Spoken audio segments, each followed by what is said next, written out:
Thank you to litigation section sponsor Ankara Consulting Group.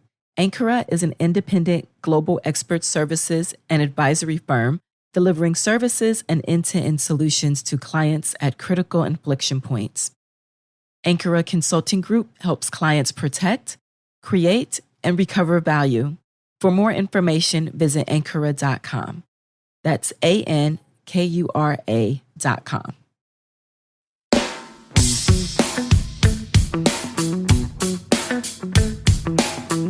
Hello, everyone, and welcome to Litigation Radio. I'm your host, Dave Scriven-Young. I'm a commercial and environmental litigator in the Chicago office of Bakar & Abramson, which is recognized as the largest law firm serving the construction industry with 115 lawyers and 11 offices around the U.S. On this show, we talk to the country's top litigators and judges to discover best practices in developing our careers, winning cases, getting more clients, and building a sustainable practice. Be sure to subscribe to our podcast on your favorite podcasting app to make sure you're getting updated with future episodes. This podcast is brought to you by the litigation section of the American Bar Association. It's where I make my home in the ABA. The litigation section provides litigators of all practice areas the resources we need to be successful advocates for our clients. Learn more at ambar.org/litigation. As litigators, we're always looking for tips that will give us the advantage in the courtroom, at our jobs, and in life. And in fact, that's what this show is all about.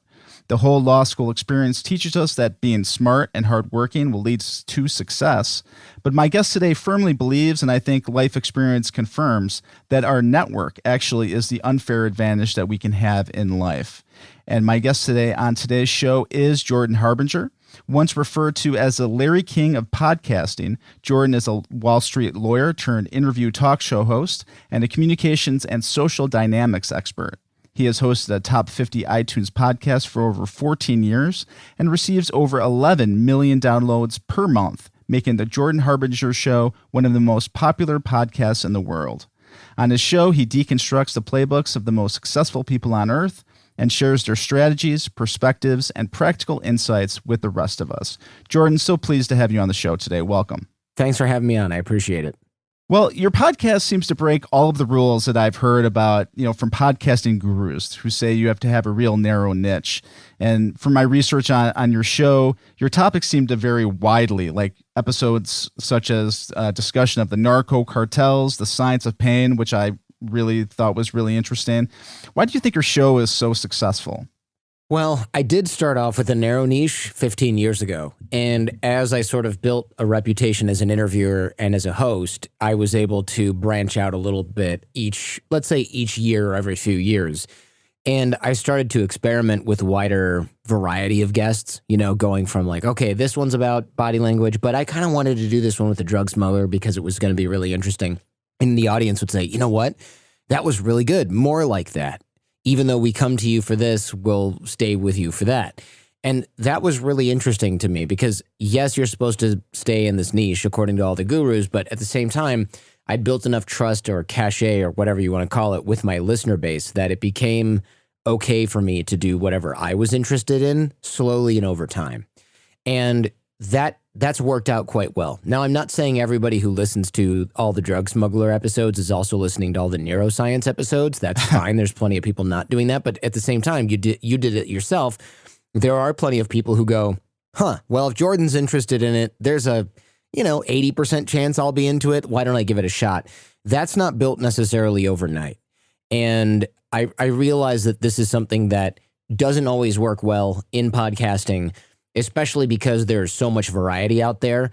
If you're watching, and rest in peace, if you were watching Larry King live, you didn't have a heck of a lot of options at 10 p.m. or whenever his show was on CNN, right? Live. So you watched when there were animals crawling around and when he was interviewing, I don't know, Yasser Arafat, right? And you maybe turned it off or you paid less attention, but that's what was on TV and you didn't have a whole lot of options. That's not true with podcasting. So you have to be quite careful when you go, I'm just going to do a variety talk show because I'm such an interesting guy and a great interviewer or whatever you want to say about yourself.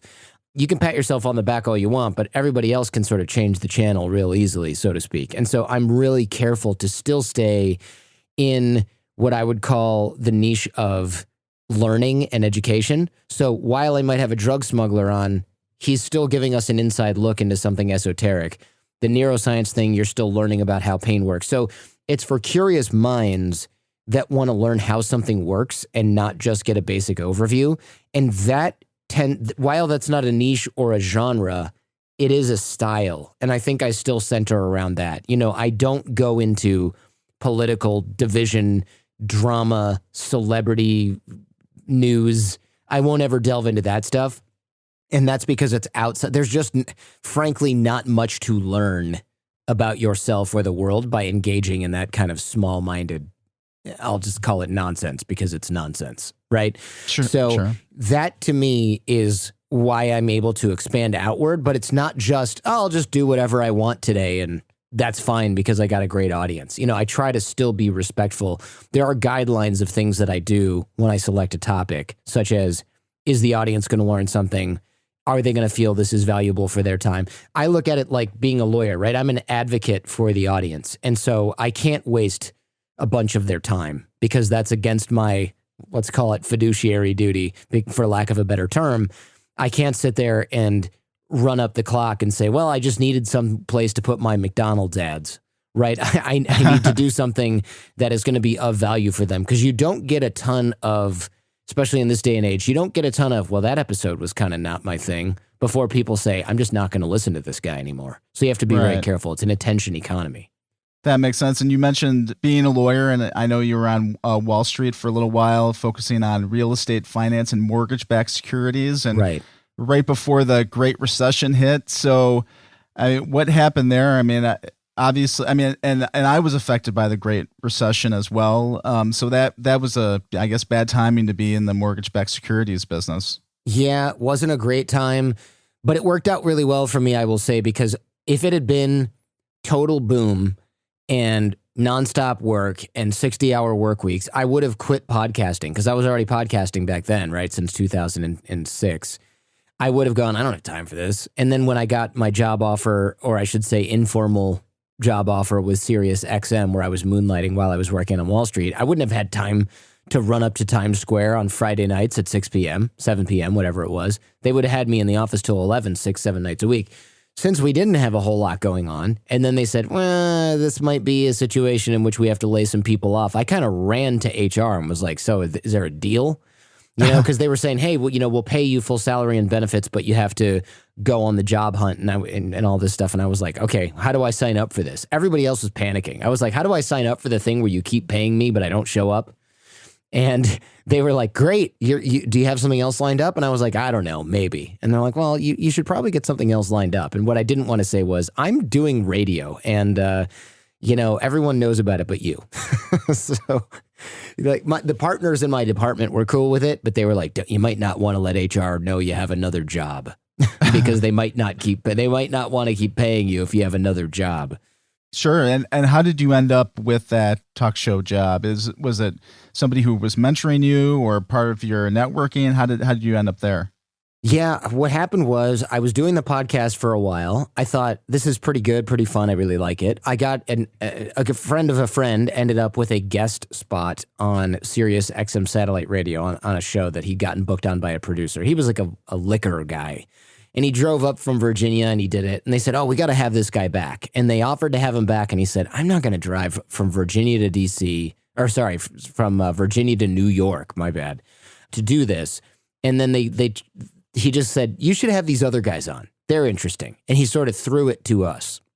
And from there, we took that guest spot, showed up, did a reasonable job. And they said, you know, this is pretty good for guys who'd never been on the radio. And I said, yeah, we love the radio. They invited us back. We came back. The station manager happened to be listening because he thought the topic was interesting. And he goes, wow, this is really good. This is like a really good topic. You guys should come back again. And I went up to his office before leaving the building and said, hey, I don't know if you listen to podcasts. It's probably not considered real to radio guys, but here's a card with the URL. And he goes, I check out podcasts, whatever. So I came back a couple of weeks later and with an email and I said, hey, I don't know if you had a chance to listen to that podcast. And he goes, I did. Why don't you come back on Tuesday? I know you're going back on the radio show. Why don't you come to my office? So we went back on the radio show again because we had worked out how we were going to get back on this radio show, right? We sort of left like a cliffhanger. And I walked to the office and I said, yeah, I'm excited that you listen to the show. Tell me what you think I can do. And he said, you should have your own hour because you're good at this. You know what you're talking about. You've already got practice from doing your podcast in the basement. You just have to learn professional equipment. And that was a lot of fun. And so that was really what it was. It was like one part networking, one part tenacity and follow-up, right? Tenacious follow-up, 3 parts execution. And there was a part of luck in there that just happened to be the station manager wanted to check us out when we were there. And then he happened to be into podcasts. And then when we did follow up, he happened to have listened to the show, and liked it. So there was a lot of like honing your skill, working your network, getting a little bit lucky, and then being quite persistent in the middle, in between all that. Sure, and it's important to put yourself in the position where people see you and give you the opportunity. And one of the things that I've seen is, I know you do a lot of speaking engagement and you're on a lot of various podcasts. One talk in particular that I saw that really spoke to me was you spoke a few years to a group at Google, and you were telling a story about your law firm mentor who was assigned to you but really didn't want to be assigned to you, didn't really want to mentor you. But he was a rainmaker, and he really used his network to be a rainmaker and that sort of thing. And wondering if you could tell us a little bit more about Dave. Yeah, Dave, he hired me and was like never in the office. And I thought, what is this guy doing where he just doesn't have to do anything? It's really something. Go Dave. And I caught him in the office a couple of times and I was like, what are you doing? Maybe if he's working from home, that's something I need to do, because I felt like, oh, they're going to fire me when they find out I'm a dummy, right? And then I don't belong here.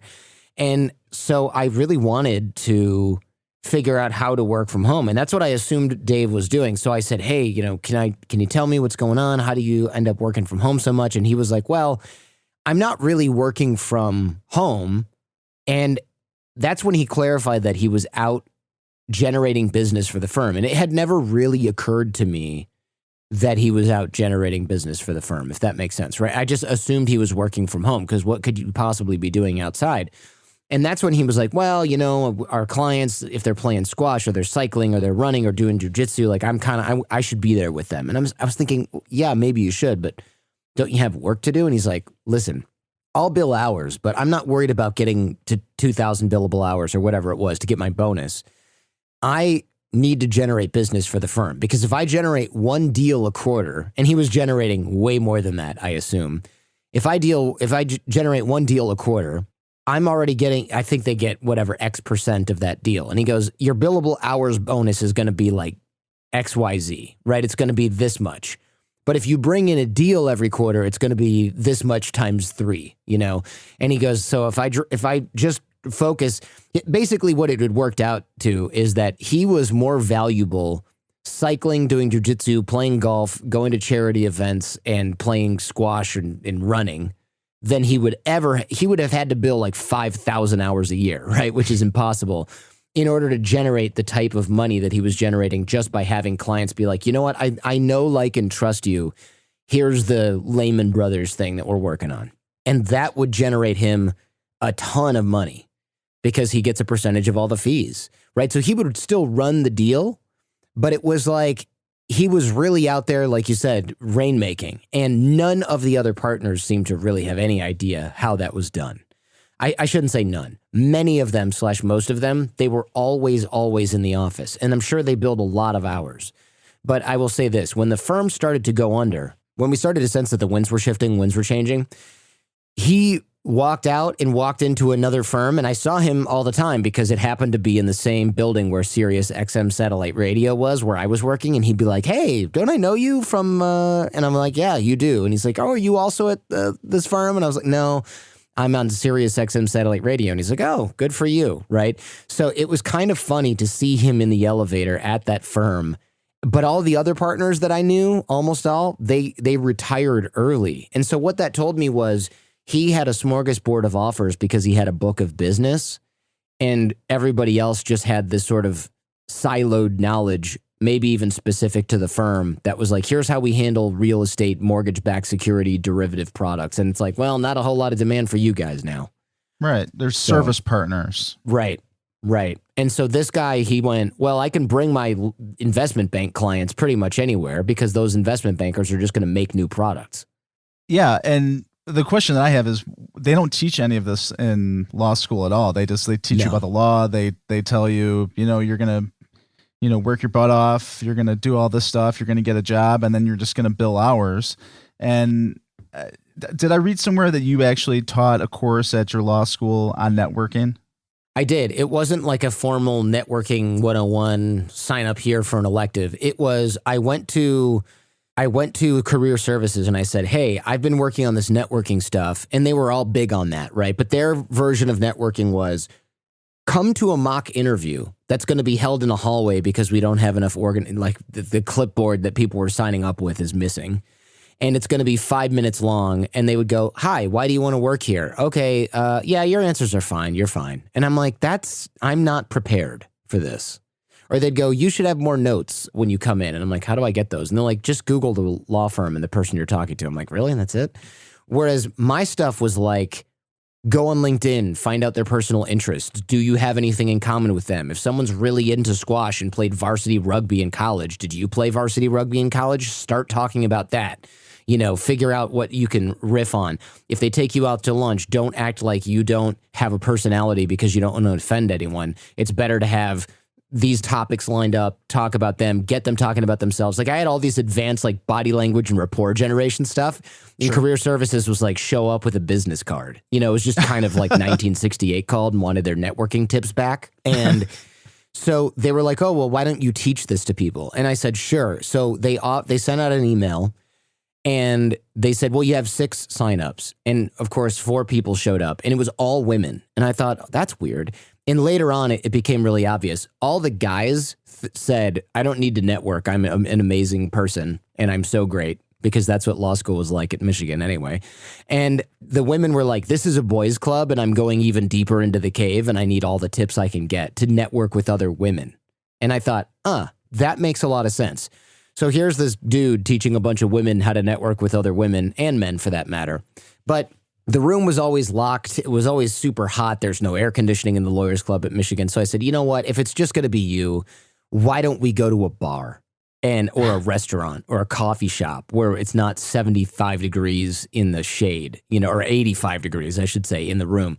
And they said, yeah, great. So we would go to these different bars and it would be kind of quiet in the back room of a restaurant, and I would start giving my talks. And eventually, a lot of them started bringing their friends. And then guys would say, how come you're with 11 women every day on Tuesday and Thursday? What are you doing? And I said, oh, I'm teaching a networking class. And they're like, well, maybe I need to learn how to network. So these guys started showing up, and I started to have to record my talks because the guys would come in and go, wait, catch me up on everything. And I'm like, gosh, that doesn't work when it's a real class, but when it's sort of like a hobby club thing, you don't have much of a choice. So I was recording them and I would say, here's a CD, go play this CD, and then come back next week and you can ask questions because you will have heard the intro stuff that you missed. So I started to do that, and that's when people started to say, hey, that CD was awesome. I need like 12 because I gave one to my brother and my roommate. And I'm like, I have 3. Go get the CD back. Right. So then I started charging for the CDs, and then guys would say, oh, good. I need 5 now. I need an order of this. And I was spending my Friday nights burning CDs. Oh, I was not going to, it was good money, but I wasn't going to get rich off of it, especially when I was looking at that lawyer money. So that's when I was like, how do I put an MP3 on the internet? Which wasn't a thing you could do in 2006 very easily. And that was how I got the idea to start the podcast, because I was teaching these networking classes. They started to become almost virally popular in person. And I wanted to distribute the audio in Ann Arbor. And then when I started to put the files up online and I saw the downloads from Ann Arbor, like dozens, and I thought people are sharing this. And then I saw downloads from South Africa, Canada, Germany. I was like, what is going on? How are these people finding this? And it was because of Google and, the iTunes craze at the time where podcasts were new. And then I said, who's listening to this if you're not in Ann Arbor, Michigan? And people started emailing me from all over the world. And I thought, this is a medium that has legs, right? Remember, YouTube didn't exist, Twitter didn't exist, Facebook didn't exist. So this was like my first sort of, holy crap, there's power in this internet thing to influence far and wide. And then I had people from California saying, why don't you consult? And I said, I don't know what that means. And they'd say, it means I give you $5,000 and you teach my sales team what you're talking about. And that's how the business was born. But it started as me being like, hey, career services. You haven't had to get a job since 1978. Why don't I handle this? Why don't I give some tips here? Because I had job offers coming out of my, what at that point. Right. And so do you miss it at all? I mean, now you obviously have the ability to network, probably to bring in a lot of business, just following your own advice. Yeah. Did you ever think about the fact that if you had known all of this before and become a lawyer and then kind of got hit with the recession, would you ever want to go back and practice? Not really, because I wasn't a good fit for that type of environment. I did find the firm that I was at was really kind of cool and laid back. It was a white shoe firm, but everybody was like an Italian from Brooklyn yelling in the hallway. And I dug that, right? It was kind of OG.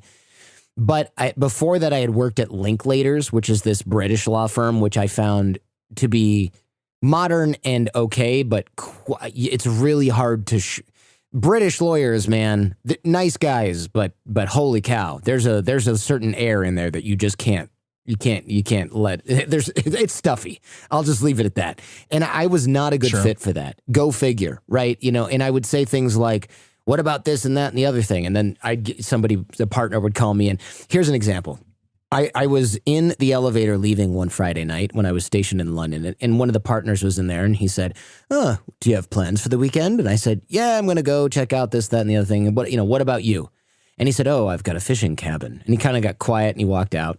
And then on Monday, I come in and one of the partners who's managing me is like, "Can you come here for a second?" I said, "Yeah, sure." And he goes, "Did you ask Mr. Crawford what his plans were for the weekend?" And I said, "Yeah, I mean, he asked me what I was doing. I asked him what he was doing." And they said, "Yeah, that man has worked very hard to get where he is." And I said, "I'm sure that he has." Yeah. And they're like, "You can't talk to him informally like that." And I thought, why the F not, people? He asked me what I was doing, and now I can't answer with a reciprocal. Did he really get so offended by that? He sent you an email? And I thought, I am on Mars right now, where what I did was impolite. I cannot survive in this environment. And I just thought, this is unbelievable. And I'm already rough around the edges, and it was just like, how am I going to adapt to this? And better yet, do I need to adapt to this? Because this is, frankly, it's a little ridiculous. It's a little silly. And so I just kind of bugged out of there. They gave me what's called a cold offer, and then they said it wasn't a cold offer, and then I leveraged it to get a better offer, and I didn't go work there.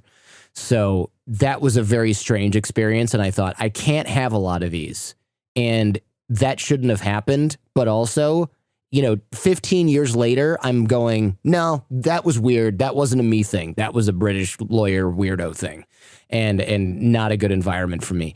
And I just thought that was kind of a funny example, because on what planet is it impolite to ask somebody what they're doing over the weekend after they ask you that same question? Like, I don't care if it's the Queen of England. Who is this person? Is it the Queen of England? What on earth did I do wrong there? I still don't understand, and I still think it's just totally obscenely ridiculous. Only at a law firm, right? Only at a law firm. And Linklaters was the cool one, right? The other ones were like more stuffy. Guys were like, "Wow, you have pink in here. This is crazy. You can go get drinks during the day." And I'm like, "Where do you work?" It sounds like a cloister. Well, let's give some practical tips for folks who are in that environment, in the law firm environment. So you talk a lot about mindset and some of the talks that I've seen you talk about, being generous, giving. What are some of the mindset tips that you would have just to start out? One of the top tips that I give people is, because a lot of people go, "Oh, where do I start? I don't have time for this." I would say every morning, go to the bottom of your text messages on your phone. That's where those old threads are, like really old, where you haven't talked to that person in 4 years, and shoot them a text. I've got a script on my website for this, but it's essentially something like, "Hey, long time no speak. I'm actually trying to do a better job of keeping in touch with old friends or people from the past. I'm working at so-and-so. I've got a kid now. I'm in New York. What's new with you?" And no rush on the reply. I know it's been a long time and everybody's busy. And most people will reply, but at like maybe 1/3 or 1/4 will not. Don't sweat it. Just shake the rust off. That's the whole point of this exercise. And you'll find that a lot of people from your past are actually quite glad to hear from you. And this exercise is great because, one, you will start to see opportunities come in. You'll start to reconnect with people from your past, but also you'll realize that all those thoughts you had about it, it's going to seem weird if I say hi to somebody. It's going to seem weird if I come out with this and that and the other. You're going to find that that's just not the case. People think, oh, they're going to think I'm a weirdo or I've joined a cult or an MLM. Some of that might happen. But honestly, if you don't have an agenda other than reestablishing contact, it starts to become really normal and normalized. And you realize that it's kind of fun to keep in touch with people. And so I recommend people do that so that they don't have this daunting task of like, oh, I've got to go to mixers and drive across town and park. No, those things are almost universally useless. Just reinvigorate those weak and dormant ties that you already have. And on that same note, another exercise that I call layoff lifelines, which is imagine you get laid off from your job today. Who are the 10 or 15 people that you would contact to solicit their advice on what to do next? So these are your important, but also, again, still dormant ties, right? This might be like your old boss, some colleagues from a previous firm, classmates that helped you out, your advisor back in college, who knows, depending on how far removed you are from those situations. Even if it's been 5 or 10 years, it doesn't matter.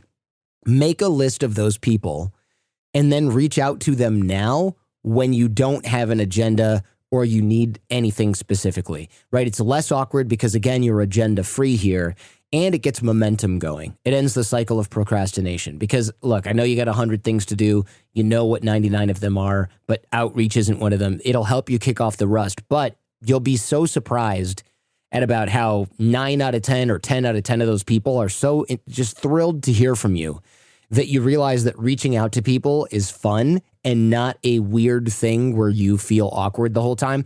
The reason people feel a lot of awkwardness about networking is because, one, we know a lot of people that do it badly, that are like the used car salesman, throw a business card in someone's face type thing.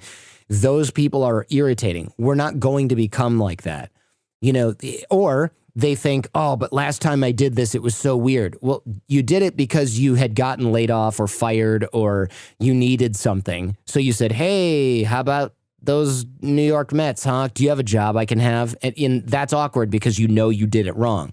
If you're reaching out just to reconnect with somebody and because you haven't done a great job of keeping in touch, and then they're happy to hear from you, you don't then drop the bomb on them that you need something, right? You just keep this sort of relationship going by contacting them once every 6 or 12 months, and you keep things going. Now, that's a way to do it where it doesn't feel weird. It doesn't feel awkward. It feels like socializing and fun. And socializing through text message or phone, at least, right? You don't have to drive. You don't have to park.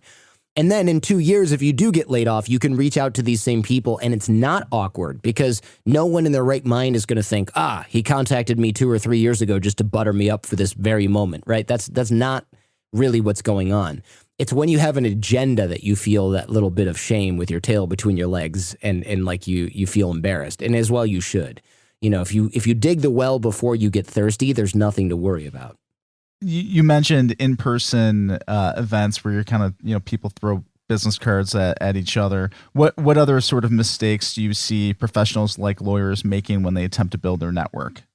Generally, it's not, as I mentioned sort of before, not digging the well before you get thirsty, right? It's, hey, I'm reaching out because I want to see if you have any work that you might have in the litigation department. It's like, why would I just be looking for a litigator now?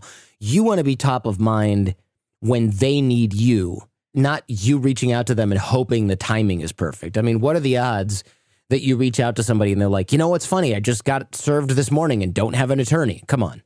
You want them to reach out to you and go, hey, I know we just talked a couple months ago about poodles, but I just got this summons in the mail and I don't have a lawyer. Do you know anyone or can you help me with this? That's the kind of reputation and relationship you want with these people. Not think of me when you're buying your next used vehicle, right? You want people to reach out to you for advice. You want people to reach out to you for counsel because they know, like, and trust you. You don't have to, it's like timing the market. It never really works.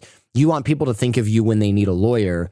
You don't want to be throwing things out there as much as possible on your mailing list, hoping that you catch somebody who's desperate in that particular moment. That's not a winning strategy. Well, these have all been great tips and really appreciate you being on the show, Jordan. I know people want to reach out to you, are really interested in maybe getting one of those CDs that you mentioned for your networking tips. Yes, 8-track, Laserdisc, or CD. Yeah. Yes. What's the best way for folks to find out more about you? Sure. So jordanharbinger.com is my website. If you listen to podcasts, of course, it's the Jordan Harbinger Show, Harbinger. But I have a whole course with it's a free course with all of these tips on networking, drills, exercises, everything I spoke about here, and I think about 10 more. And that's at jordanharbinger.com/course. And again, the course is free. You don't have to enter like your credit card or any of that nonsense. It just guides you through each of these drills. And if you're wanting to kick the rust off or get started networking in a way that's not sort of creepy and opportunistic, this is where you start, jordanharbinger.com/course. But yeah, look, people interested in podcasts should definitely just check out the show. Excellent. Well, again, thank you so much for taking the time today. It's been a real pleasure having you on, and we'll be listening for more information from you. Thank you very much. Great. Thanks so much, Dave. And now we're going to take a quick break for a message from our sponsors. Thank you to LexisNexis, creators of Lexis Plus, a legal research ecosystem that integrates legal research, practical guidance, and insightful legal analytics in a modern user interface. Visit lexisnexis.com/Lexis Plus for more information. That's lexisnexis.com/Lexis Plus.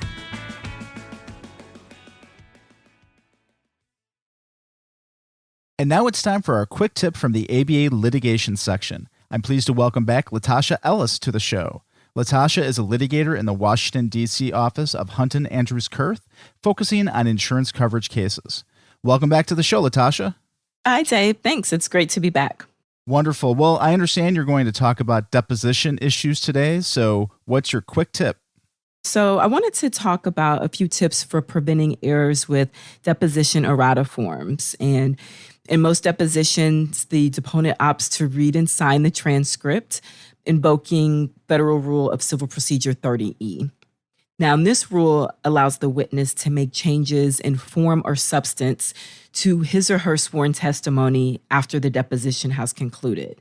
And while federal courts uniformly recognize Rule 30E as a powerful litigation tool, and because technically it allows for not only the repair of maybe incorrect testimony or typos, but it potentially could allow for the repair of damaging testimony that could potentially help overcome a summary judgment motion. So while courts uniformly recognize the rule, they have diverging interpretations of what the rule's phrase in form or substance means. So I wanted to talk a bit about that today and provide some tips on how litigators can prevent errors with deposition errata forms. So the first tip is, of course, know the rules of the jurisdiction in which your case is pending. Now, the extent of the changes that a witness can make to their errata form, it depends largely on the jurisdiction in which the case is pending. And while today I'm primarily speaking about Rule 30E, of course, if you are operating in a state court, it is just as important to know if and how the rules in that jurisdiction may differ from Rule 30E. And there are most states have adopted rules that are equivalent to Rule 30E, but there are still a handful that have not. So the first tip, of course, is know the rules of the jurisdiction in which your case is pending and whether or not it does allow the witness to make changes to the deposition testimony with an errata form or sheet. The second tip is really just understanding that the majority of courts interpret Rule 30E to allow substantive changes, but there, of course, are limits to what can be done. And that is really just to prevent abuse. So what we have seen is that courts typically have three schools of thought on errata forms. There is the traditional approach, which is where a court allows a witness to include almost any change in his or her errata form, so long as it meets the procedural requirements of the rule. So maybe, for example, that could be changing a no answer to a yes answer. And this is generally the approach that the majority of courts have. The modern approach allows changes noted on the errata sheet to be limited to correction of transcription errors only.